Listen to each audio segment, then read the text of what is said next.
that we are recording our meetings, and if by any chance you don't feel comfortable showing your faces or your name, it's very easy to go on the three dots on top of your picture and just remove your name and your picture, okay?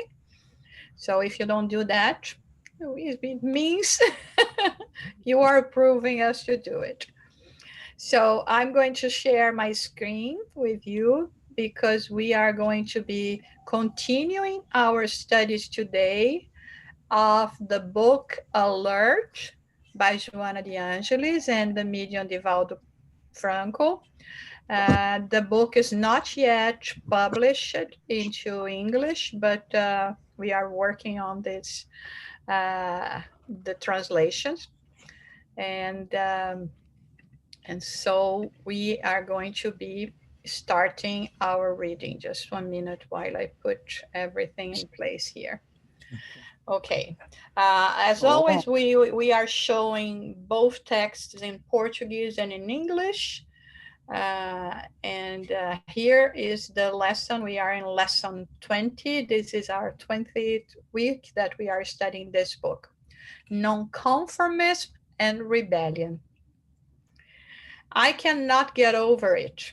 They explode, outraged, those that in life only expect advantages and recompense when caught unexpectedly by events that seem disastrous and tragic to them.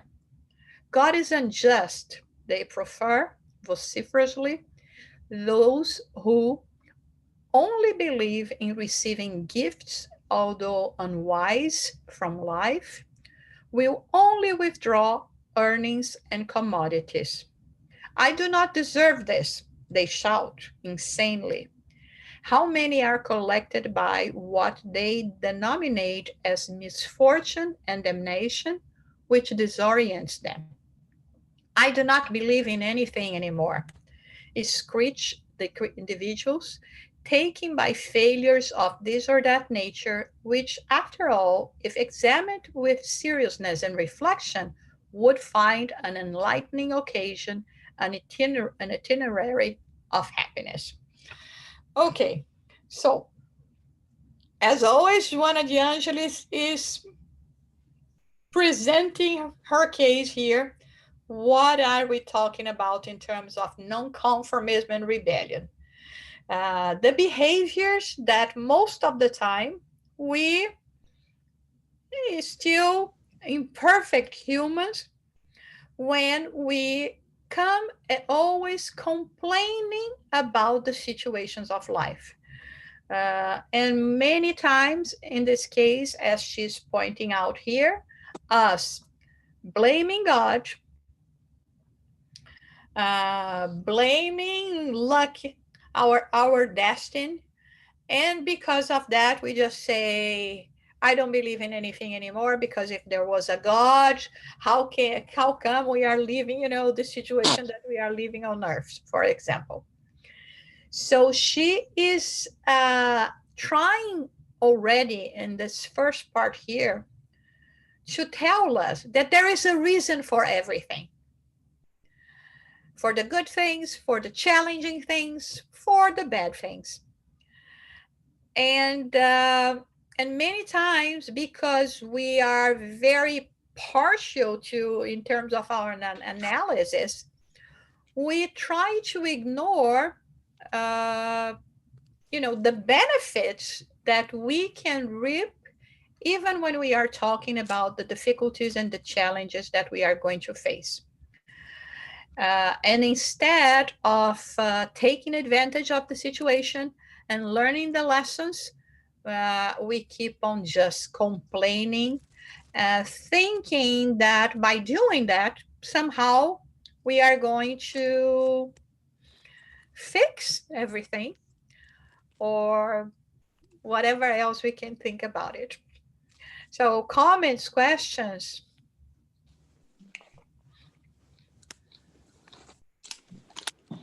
I have a question. Yes. Then usually when I see someone with kind of behavior, For me, it's difficult.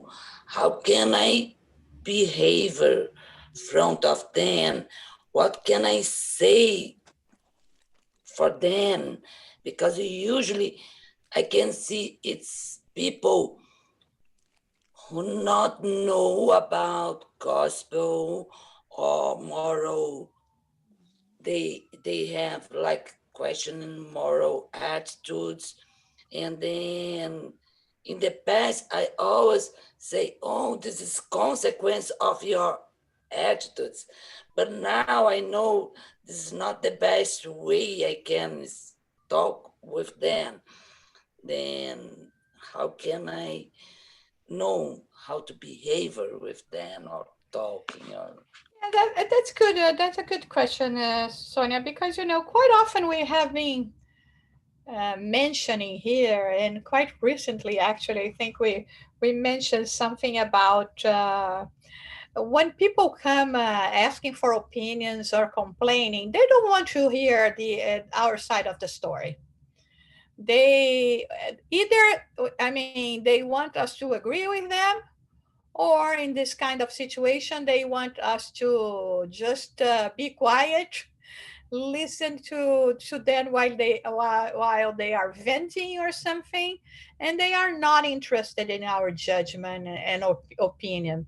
So and having said that, we are not implying here that we cannot use uh, all this knowledge and understanding that we have to enlighten others. But definitely it's not going to be when they are coming to us complaining about something. We have to choose the right time. When they are already in this mood of, listen, God is unjust, I don't believe in anything anymore, I don't deserve that. I mean, they are not in their best uh, moment to hear us, try to preach or giving lessons or whatever. We have to wait for them to calm down, and when situation becomes more propitious to this kind of situation, you bring that to light, but not when the person is, in this attitude of rebellion and nonconformism. Even for us, when sometimes people come and you are mad at something, and people try to bring you to reason, and I don't want to hear about it, right? Even when you have all this understanding, not now, leave me alone, right? I mean, so let's respect their moment as well, not judging, and maybe making at least, as soon as the opportunity presents itself, I'm going to try to introduce certain topics or aspects of life to this person. I think that would be the best way possible. But the thing is, I do understand that as humans, we still want to engage somehow. When the best course of action definitely could be as just lending a helping ear and not saying anything. Any other comments or? Yeah, it's really interesting what you just said, because sometimes we tend to that portion of saying, "Oh, it's not that way. You cannot say that."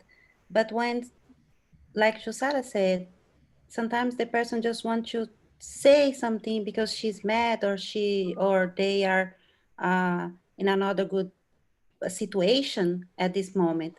And we have also to learn that sometimes they don't want to even listen to our opinion, just want to talk and be heard from someone. And that those little sentences here, I felt like how we are so small still in that way. I felt like a child, because sometimes oh my God, I cannot believe that happened again, and that's the situation I'm going through. But yes, we are so small in that evolution, and all the studies we are doing, and this is true. We have to, okay, let's sit down and then think what I can do better and why that's happening. It's beautiful lesson as usual. Yeah. Thank you. And Yeah, and also Orlando did add something. yes, I'm going to comment in a minute. And I remember that quite often I mention here, even, something from Emmanuel. Of course, I'm using my own words. But in our case, when we have it, the spiritual understanding, the spiritual values, we we tend to think that because of that, we deserve more. And then it's when Emmanuel comes and say, listen, you have been, considering eternity and the many lives you have lived already, you have been good for 5 minutes. And do you think you already has deserve to be rewarded? So Wow. we have to think about it, because we are just, in the first steps of a new way of seeing and understanding things and trying to better ourselves. So we're just at the beginning. Uh, so that it is uh, expected that we still are not going to be, we still have much more to learn, to experience, to amend, that represent challenges in our lives than just good things as a result of our good behavior ahead. You were going to say something, Soraida? Yeah, yeah. I was thinking just like you're explaining, and Vera, that we're conformed to spiritism. We understand it. We practice it. We do as much as we can. So how could we even look at the person who's a nonconformist and say, oh, this person doesn't believe and it doesn't understand? And it's for us who are spiritists, and you can see what we go through many times. Individually we go through our challenges, and sometimes we Mm-hmm. lose it, and then you have to come back and hit yourself in the head and say, okay, let me start all over again. Wait a minute, this is not the way it is supposed to be. And then you bring in all that we've learned, the patience, the resignation, to understand, to have Mm-hmm. faith. If it's not for that, we would be nonconformists. Yeah. We would not conform because we would be so lost. So Joanna de Angelis continues to remind us the Mm-hmm. importance of understanding who we are, like she always does, and it's beautiful, beautiful what she says. Yeah. Yeah. So Orlando is commenting that he is not blaming God. That's thank God, Orlando. God has nothing to do with that. But the spirit world that needs some changing in the department of reincarnations with more compassion, mercy, and justice. You see, Mm-hmm. they cannot do anything in the spirit world. It's everything is our choice.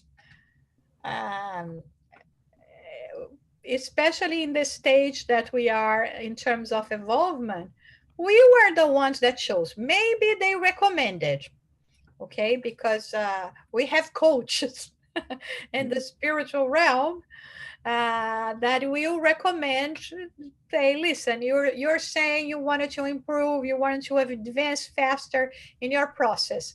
Maybe if you do this or that, it will require effort, sacrifice. It will require clean the slate a little bit, you know.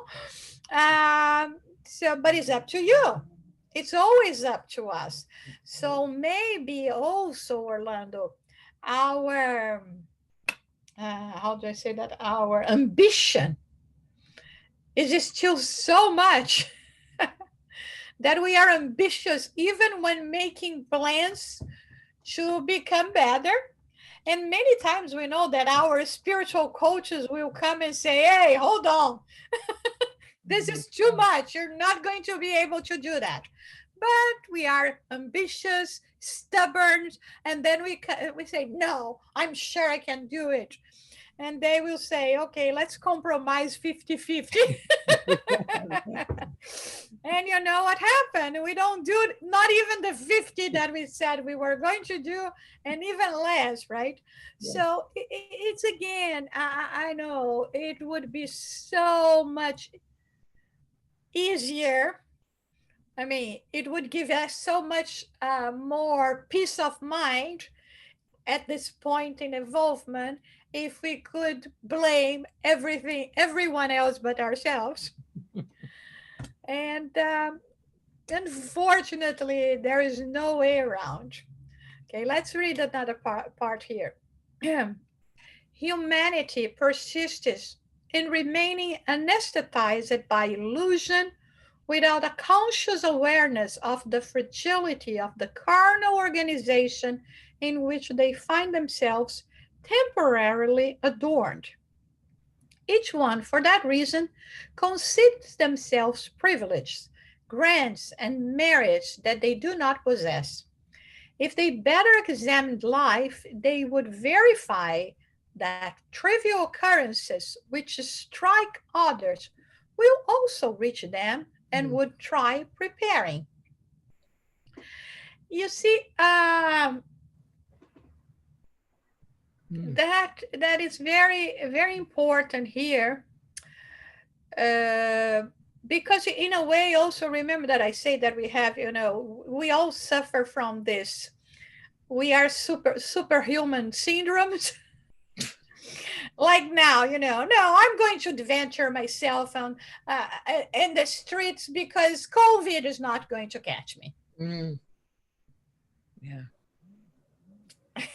Or something else silly that we can do in this situation, like someone goes through a road that is very difficult for lack of lightning during the night, but I say, no, my eyes are good.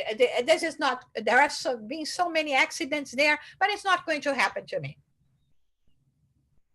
Oh, it's cold, but I don't need a coach. Everyone does, but I can do it. We have those childish behaviors that would be, and things that would be so easily avoided if we were not so inconsequent as we are sometimes. And so this is what she's trying to say here. And even if we, in this case, we have lived the illusion of the material life, we have a physical body, we have to respect the limits of this physical body as well, right? Yes, absolutely. Okay. I think there is something missing here. I will look here. Yes. I threw in the garbage. Maybe if you send the 20 to me again, Philip, can you do that later? Yes, I can. Would you like me to read the end of the sentence? Oh, please. I don't know. Yeah, when I was putting the other one here, You just lost the end of the sentence, that's all. Yeah, what is it? Maybe I can. I will start with will also. Yeah. Will also reach them and would try preparing themselves to face any injunctions or unpleasantness which are equally transitory. Unpleasantness, which are equally transitory. Okay. Thank you. All right. Any more comments, sir? So let me read the next one. Okay. I would rather not know. inform the nostalgic individuals when invited to the examination of a less dense life. I cannot believe it. Beings invited to the immortality clarification excuse themselves as if they were untouched by the biological phenomenon of life's cessation. I will take advantage of my time and enjoy it. The immediatist justifies themselves when faced with any reference of meditation, charity, or sacrifice. It is natural that, visited by non habitual events in the memory of their conveniences, they slip into nonconformism, despair, and hallucination. The inexorable action of time, meanwhile, waits for everyone, then molds and subordinates them. Even when you fearlessly intend to escape the situation, you fall into the reality of life, which predominates everywhere. So here, Joanna de Angelis talking about, how we giving so much more importance just to the material values, Yeah. the material aspect, the illusion aspect of life, like she commented here before, we do not prepare ourselves for the situations, the problems, the vicissitudes we will have to endure. Some people, when they are, offered, like, when Sonia said, I want to offer you, a more spiritual view of life. They say, nah, I'm too busy. This, or I don't know how you do believe that. I cannot believe in something that I don't see, you know. So they don't believe in bacteria and anything else, right? Because we don't see them, right? You know what? My best take is actually to enjoy life while I can, Yeah. because they cannot compromise with anything else than themselves, or searching for happiness, but it's always like, temporary happiness. So that's why Joanna Diaz says here, when life happens, because life will happen in the sense that they there will things will happen to us that we don't like it, or experiences are going to be presenting themselves. We feel rebellious, and we don't want to accept. We don't want to accept the facts of life, and having a very limited view of ourselves, we even feel entitled to have more, uh, uh, you know, more more gift from on high than we actually deserve. Yusara, just like you had said a little while ago, Mhm. about this, what we're going through now, this pandemic, it sounds the same thing was going on now. They don't take advantage of what science is telling us, how to protect ourselves, to be caring of the other person, not yourselves. And you have to meditate on this, like she says. Think and listen, and be charitable to the other person. But they don't seem to understand, and you want to go out there and shake them. Yeah. And it's so hard. It makes the person who's doing all they can even harder, because if I'm going out there and putting on my mask and watching everybody giving the Mhm. 6 feet what we have to do, and then one comes along and just walks right by you. What are you going to do with this? You got to go. You leave Yeah. home, you have to go with a prayer in your heart that have the patience and care for that other person. It's everything that's going on now. It's just unbelievable what she's saying now. Yeah. You see, I have an interesting example. I have a friend now that she caught COVID, and she caught COVID when she went to the hospital to visit a friend that is dying from cancer. She said, I have to go. I have to go there. I have to pray with her. I have to visit her. And she did it. And a couple of days later, she started with, flu symptoms and took the test. And now she is feeling very bad at home. And her whole family now is quarantined. And I feel very sorry for her. So what I'm trying to say with that, come on, if that was not a good reason, a charitable reason to go out home. Yeah. But you see, not even when you are trying to do a charitable action, you can be spared from the physical phenomena that are happening, considering your body is a physical one. So this thing of saying, oh no, just because I'm going there and praying with my friend, God will protect me. And according to her, she took all the precautions except one. She went to the bathroom and removed her mask. But you see,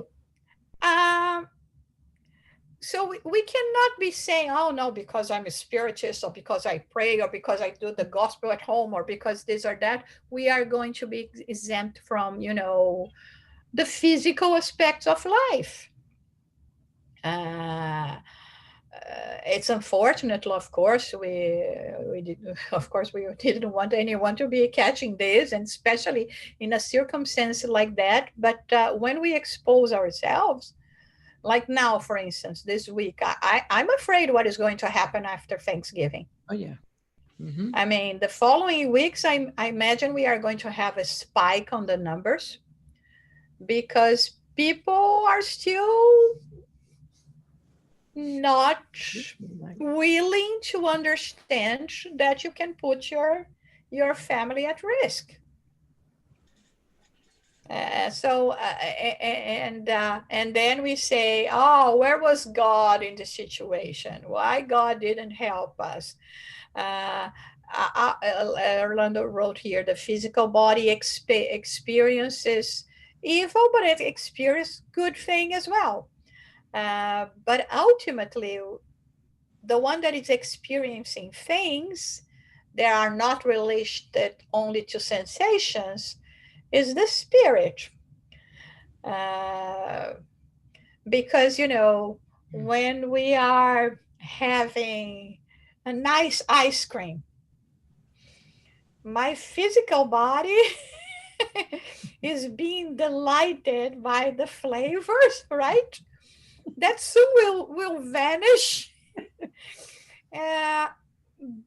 But the one that asked for the body to be satisfied in the first place was the spirit. Because somehow, you know what, I need sugar today. It's not my physical body craving sugar. It's my psychological, emotional aspect demanding that somehow I can be rewarded and that I deserve a nice taste in my mouth. It's still, you see how even when we think that something is purely physical, it is not.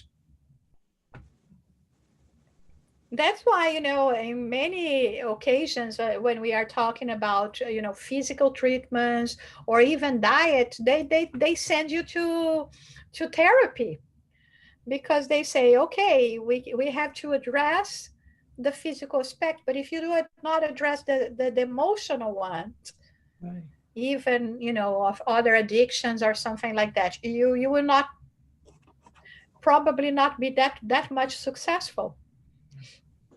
Questions, comments, anything else, or should we go to the next one? Okay. Receive failure as a normal phenomenon in the attempts of your evolutive process. Do not consider yourself unreachable. Become accustomed to the fragility of the body and the growth of the spirit that you are. No pain can reach you without a superior condition of justice. Any suffering in your emotional landscape that does not end leaves results of its passing. No suffering in your oh, we have to read here. Which one should we keep, Philip? The first or the second? We have three. Huh? Yeah, we have three here. Yes. You should Toss a take. coin. Huh? Toss a coin. No. You should take advantage of all events that bring you pain to grow, and you should not display rebelliousness. Toss a coin, that's a good one. So, you see, I think one thing that, again, we have to consider is always our pride. How come this is happening to me? Right? It's pure 100% pride, right? We are all subject to the same things, to the same experiences. And so that's why she says here, when something is happening to you, don't consider yourself privileged for the good or for the bad, because it is going to happen to others as well. It's part of the process of the responses of the things that we are doing. Our body is frail. Our spirit still needs to go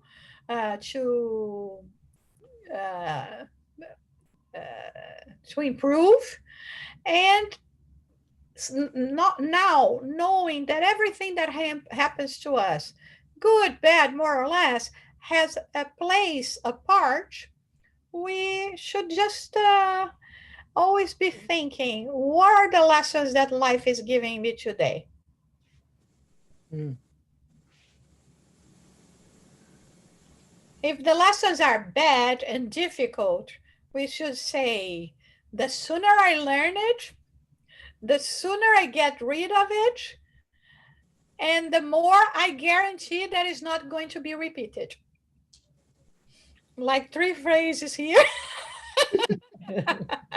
Listen, this process is one that continually happens to us. Yeah.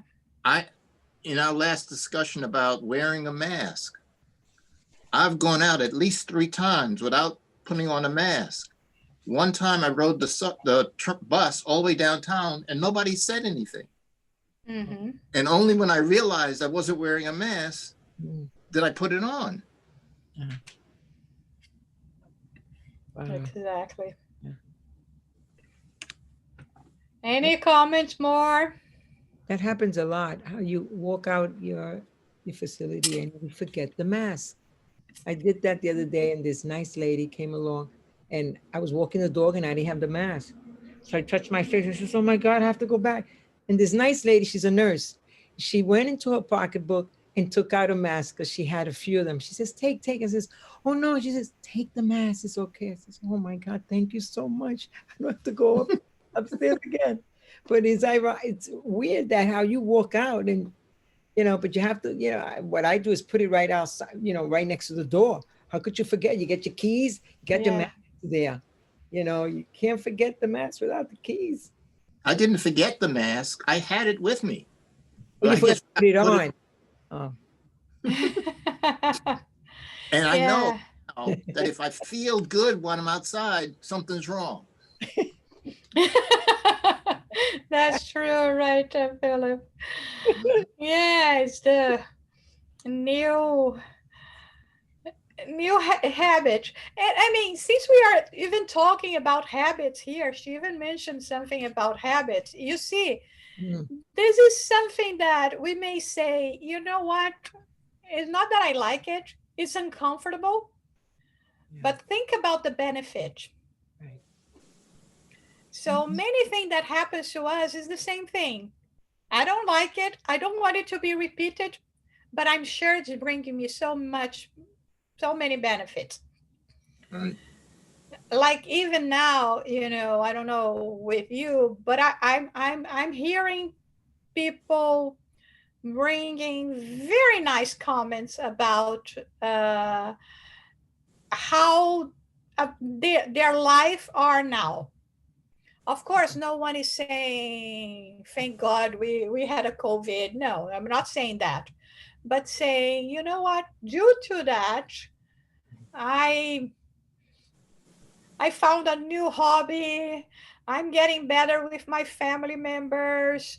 I started doing courses that I wanted always to do, but my commute was so many long hours, or whatever you are, or even, you know, this possibility that we have of continuing gathering together, being together, you know, and continuing our studies, our reflections.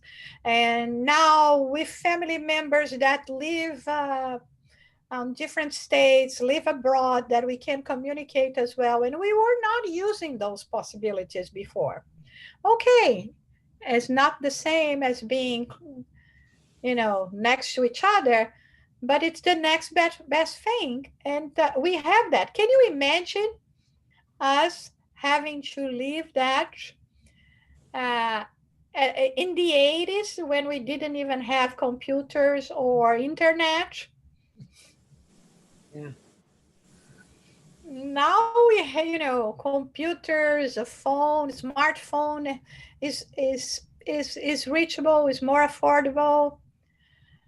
Uh, Yes. so we are getting so many things, right? Okay, so let's read the last part.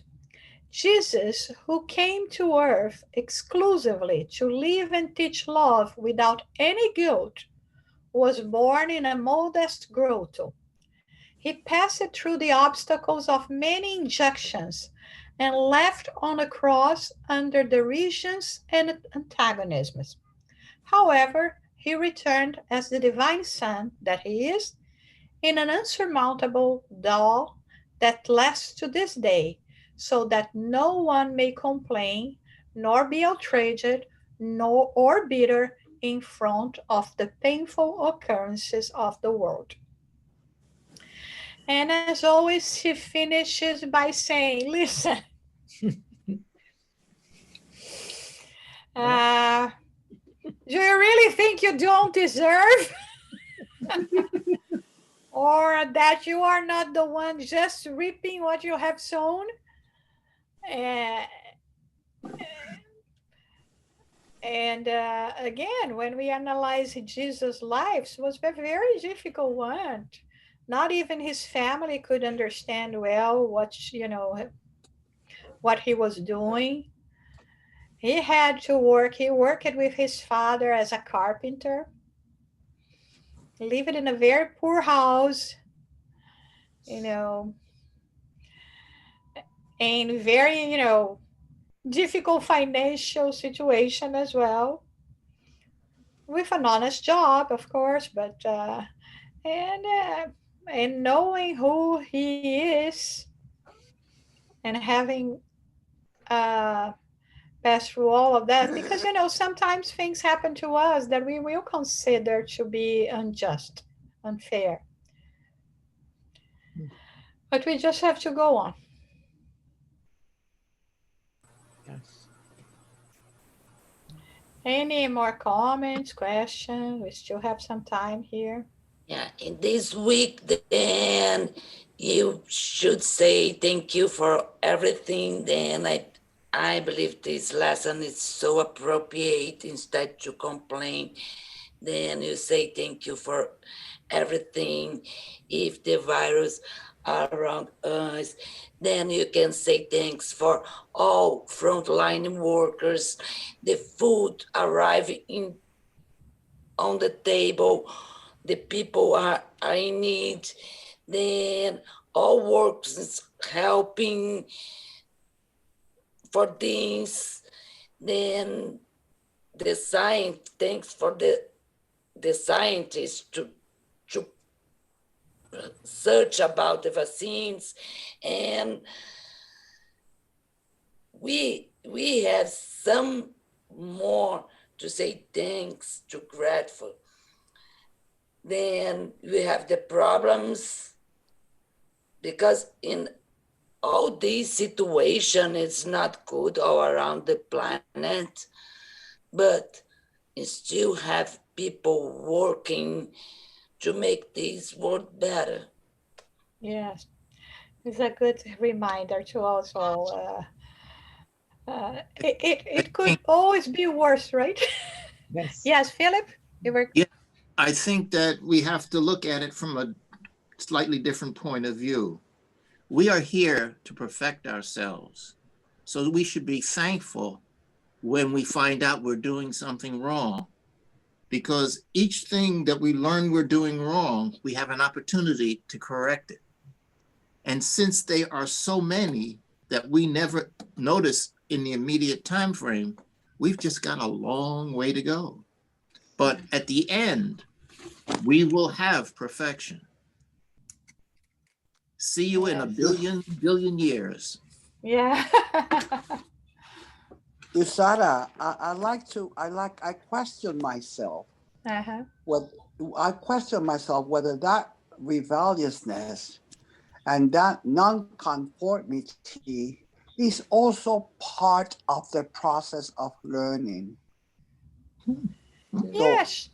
so instead of looking at it as something that, like, oh, I shouldn't be doing this, or I shouldn't be doing that, we're able through spiritism to awake to the reality of those things, or to be mindful of what life is, because I was there myself. I'm in the different stage, but it's because of spiritism and self-help, you know. But people that go through all those things, I would look at it as part of the process of learning, because when it's suffering and tribulations, whether we may understand it or not, is also a learning process. I did find myself very much in the at the end of the pit, in hell, in anguish. I found myself, and now I look back in time and say, "Wow, am I glad I went through that? Because otherwise, I would have never reached this point in life." Mm-hmm. So even though I did complain, and I was sad, and I did cry, it's my upbringing and all that. I also thank the forces of the universe, because not only did I go through a microscopic process through the experience, I'm also able at this point in time to look at it from my macro view. So rather than infuse guilt, I would say let's infuse compassion, because it's just a matter of development. Um, he said just now, eventually we will reach that state of perfection. Yes, Paco, I think it's absolutely smart because, when I start saying, like here in this first paragraph, I do not deserve this, God is unjust, and situations keep on repeating in my life where I will have the same kind of behavior. Uh, it will come a point that I'll Yeah, have to stop and say, exactly. listen, what is happening? Why is this happening to me all the time? Uh, Whether I'm comparing to others or not, it doesn't matter here. But I mean, as long as we do not get it stuck in the process, I think this Exact. Yeah, is part of exact. acknowledging something and somehow already trying to tell us this is not right. Mm-hmm. It is not right, but who is behind this? Is it God? Is it the spirit? Is it my family? Is it someone? Or is it me? Right? So I, Exactly. I think it is a process, Paco, and I think it's a process that um, it will lead us to the conclusion that we are the artisans of our own destiny. And now, Yeah. uh, it's up to me to do something about it. No one saying Exactly. it's easy. It's easy to acknowledge that. It's easy to do something about it. But I think it's part of the process. And like you said, perhaps one that we cannot jump. I would Just, huh? Yes, Philip. an alternate view Uh, rather than just it's me, the devil, that's doing this. yeah, exactly, Philip. But Susanna, again, yes, go ahead. let me share a true story. I have a friend who lost his daughter. Not only did he lose his daughter, then 10 years from that, he also lost his son. Okay? So that man was rebellious, but guess what? His wife was a spiritist. Isn't Uh-huh. that something? Now, today, he's kind of more embracing of its reality. But Mhm. do you see what I'm talking about? Like, Yes, wow, this one is the rebellious one, and this one is the spiritist one. yeah, She was able to support him throughout that rebelliousness, yes. And I said, wow, this is spiritism in action. Yeah, and you see, this is when we see that God always provides or puts the medicine next to the illness. Yes, yes. I was just recent reviewing the life of Dr. Bezerra de Menezes, this uh, spirit that is very evolved and helps us and all this. I mean, in the year the in 1 year space that he declared finally himself a spiritist, he lost 3 children. Wow. Wow. After he became a spiritist, he didn't become a spiritist because he lost three children. One with the space of 2 3 months to the next to the other, and the other one in during that same year a little later. So this is a Wow. man that could say, what the heck is Yes. happening, Yeah. right? How come? My friend. Yeah. But you see, can you imagine? I mean, that was something that he had to go through for whatever reason. Can you imagine if Exactly. he didn't have the understanding and the support of a spiritist view to have to deal with Yes. that? Yes. Yeah, Yes. so yeah, it's part of life. And again, I always like to remind you, read and read again that lesson from the book Our Daily Bread, number 60, 60, The Logic of the Providence. When it basically says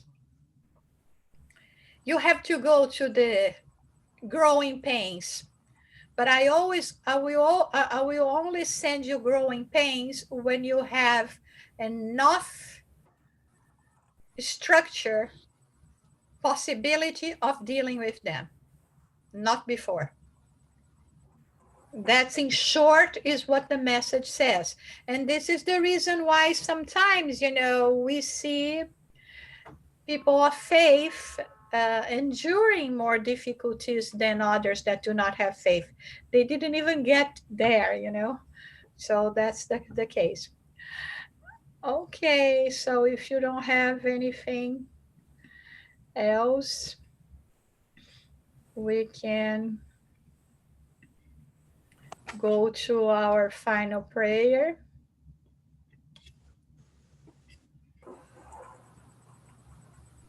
Okay? Okay, Marisol. Okay. So we give thanks for another opportunity, gathering. We give thanks for our teacher, Jusara, to the Spirit Master Joanna de Angelis, and Divaldo Franco. May we receive and the comfort of these words and live in and trust that there is a reason for everything that happens, and we are able to firm ourselves in God, lighting the way, and that we may find in this season of Thanksgiving the gratitude for everything that we have in our lives, so that we find the spaces to grow. And when we do, we also have gratitude for that, and that we're able to stay connected always in that spirit of gratitude to our Master Jesus. And with that in mind, we ask permission to close our meeting. Be it.